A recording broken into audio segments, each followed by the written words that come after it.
Hello বন্ধুরা, সবজি সব কোটা হয়ে গেছে। দেখো কত সবজি কুটেছি। সবজি কুটতে গিয়ে প্রায় 1 ঘন্টা লেগে গেল, জানো না 1 ঘন্টার বেশি হবে। এদিকে রান্নাও বসিয়ে দিয়েছি, একদিকে ডাল চাপিয়ে দিলাম, এদিকে কড়াই বসানো রয়েছে। কি কি সবজি কুটেছি চলো বলে দিই।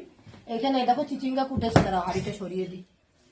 চিচিঙ্গা কুটেছি, এখানে কুটেছি কচুরলতি, পটল, উচ্ছে, আর এটা হচ্ছে পেঁয়াজ, কাঁচা লঙ্কা, আম। তো আর এখানে দেখো শাক কুটে নিয়েছি। শাকটা ধুতে হবে, ভিজিয়ে রেখেছি, কেননা না বালি কিচকিচ করবে। তো তাই জন্য আমি শাকটা ভিজিয়ে রেখেছি। আচ্ছা, শাকটা এখানে ভিজানো থাক।